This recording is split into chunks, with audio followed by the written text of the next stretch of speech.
Good morning, Devils fans. We have game 11 tonight at 7 o'clock Eastern versus the Chicago Blackhawks out in Chicago. And it is looking like almost assuredly we will not have Jack Hughes tonight.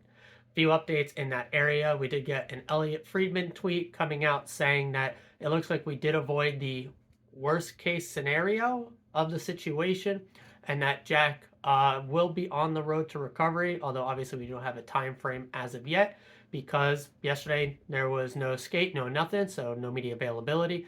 And even today, no morning skate. Sounds like they're doing backroom review stuff, but no actual putting on of the skates. So we will not speak to Lindy until 4 o'clock today. And then maybe we get some sort of inkling of an update on Jack and maybe Nico, but more likely just Jack. So, what is this worst case scenario that we possibly avoided? Well, it makes me think it might be more shoulder than concussion. Because as we're seeing with Nico, concussions are very ebb and flow. That's why they're doing the whole day by day thing, not day to day, because one day to the next can be recovery or setbacks. While the shoulder area, assuming they got an MRI and they looked at the damage that there is or isn't, this might just be a bruised up. Let them sit, get a rest. It is Chicago. It's another Western team. We worst case scenario could afford to drop a point or two to them. It's not going to absolutely tank our season, or definitely absolutely shouldn't.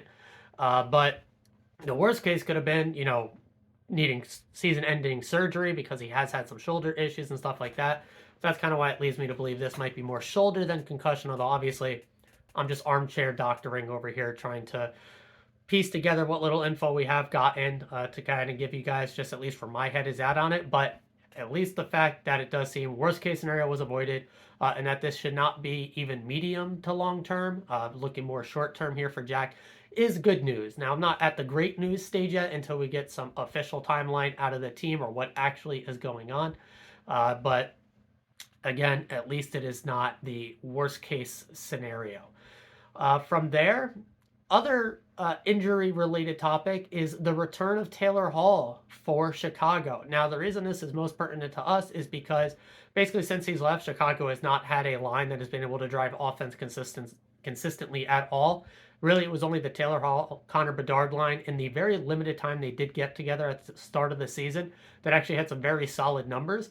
My assumption is he's going to be right back with Bedard to start this game and very likely will be staple to his side in every segment of the 60 plus minutes that we're going to watch tonight. And so that's really the only line you got to keep an eye out on. They do have some decent young pieces that are really putting it together. Some offensive flair does come out of Chicago a bit, but the defensive game is fairly atrocious. Goaltending has been up and down, more so down than up. And really, it's a game we should do well with, even missing our top two centers. I actually just saw from Christy Flanagan that Timo Meier is over point per game versus Chicago in his career, especially the last few games where he has put, again, up over point per game. And so we saw it at the end of last game with him and Luke. He's really going to be someone we're going to count on. As far as forwards go, play driving, it should be Bratt on one line and Timo on the other. Toffoli a facilitator, and hopefully Palat a facilitator as well, with the centers in both McLeod and presumably Mercer riding shotgun and kind of just there to hopefully help alleviate some of the defensive stuff. I'm hoping to see a big bounce back in that area from Mercer tonight, because if you watched my last video, I was a bit critical of his game there in St. Louis, at least in the defensive end. I was actually very happy with the offensive side once he stepped up in Jack's absence. So that's really where we're at. It's not too much to go on here. Their penalty kill is actually decent, not world beating, but decent in that they do stifle a lot of chances against. So assuming we actually get more than one power play in a game, would like to see what they're able to do without Jack. I'm going to assume it's a lot of flow between Luke and Brad. It's already what we were doing. We're just obviously missing that key linchpin piece of Jack there. But I think we could definitely still have an explosive power play with the other four guys and then presumably Mercer stepping in as the fifth one, although we never actually saw what that might look like in Jack's absence. So we'll end up seeing how that plays out. But Timo, Toffoli, Luke, Bratt should absolutely just still cook. I mean, Jack is Jack, but that's for high talent, high skilled guys. Still top flight power play of the league just with those four names. So would expect a big game out of those guys, and that's really what we're going to need.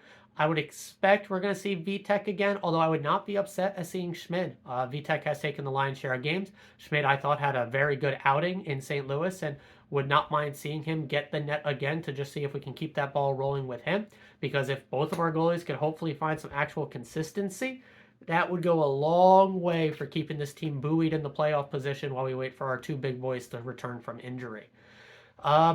Besides that, there really isn't too much to talk about here with Chicago. It is the Bedard show. Unfortunately, we're going to miss out on those national headlines of Bedard versus Jack, the 2 first overalls, and even Nico, the first overall. The return of, not the return because it's not in Jersey, but Taylor Hall's return, another first overall pick, playing against his former team where he won a Hart Trophy. All those storylines will be flying, and we're missing our 2 boys for it. So a lot of that really, the talk is going to be around Chicago, Taylor, and Bedard. So yeah, if you're paying attention to any NHL media, you know it's the Bedard show for this entire year. And he's been playing well. He's not been astronomically killing things, but he also has a pretty abysmal team around him. So it's not that crazy that, he's not over point per game so far in the season. And really, that's where Luke still has a fighting chance, I think, of being in that Calderon, because if Bedard was point per game or over point per game and the lead offensive driver on his team, it was basically anointed to him before the season started. But if you have a defenseman that is right up there equal to him in points, that's a very good argument for Luke running a top power play, the top power play in the league, taking that spot from Dougie Hamilton, who was one of the best in the league last year. As a rookie, that's a notch in Luke's belt for sure. So, yeah, boy, it stinks without Jack and Nico. I do want to obviously touch on the replacement coming in. Absolutely just blanked on his name. Max, don't know. Oh gosh. It is going to be, this is embarrassing, right? I had it in my head at the start here. Max Willman. I had the Max part. Max Willman, not Max Stillman.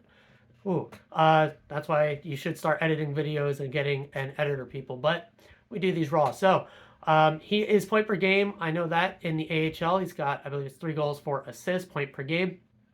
Definitely earned his call up here. I know a lot of people are like, who? Me included in that. But if I do have any concerns, it's going to be that 4th line. Hopefully they get like 5 minutes, 7 minutes at most in this game, because Tierney and Bastian, outside of Nate basically creating that 1 goal, the Lazar goal on his own in the last one, I thought he had a fairly suboptimal performance overall.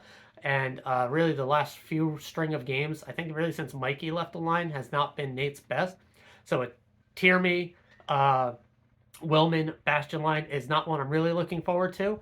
So hopefully they are very sheltered, very limited starts, really just when the 4 lines are rolling, toss them out there to give the other guys a rest and then come right back off the ice. Because I did really like what I saw in the Holtz, Haula, Lazar line.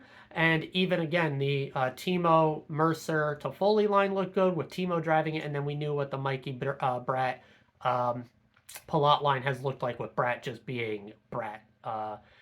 Continuing to drive play and being one of the best players, not just on our team, but in the NHL. So that's where I'm at. Hopefully those top 9 kind of stick together. What got thrown in the mixer and then kind of figured out by the end of the game when Jack was out. And now the presumable new 4th line of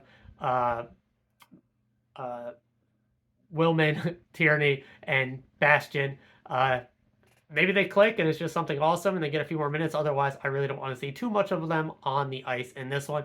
But it is Chicago, so they might be able to actually match up well against the depth of this team, because the depth of this team is basically AHLers, and that line should at least be better than your standard AHL line. So go ahead and call it here on this one, guys. We will see how the game plays out. It's going to be a full 60-plus minutes of no Jack or Nico. I don't quite remember the last time we had that happen. So the team's better, though, than the last time it would have.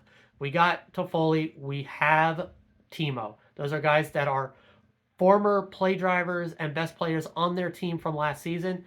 They can step up here. Yes, we're missing our cornerstone centers, but we have all the talent to still win in this league. We are still arguably, probably without our 2 best centers, top 10 team in this league. We got to prove it here against a team that's just not that great in Chicago. So that's going to do it, guys. End of the weekend. Hopefully ended on a good note, and then head into the work week with a smile on our faces and hopefully good news in both of our centers' recoveries. So I'll see you all tomorrow morning, as always, and forever. Let's go Devils, baby. Oh, this little button I'm supposed to have to turn this off isn't working.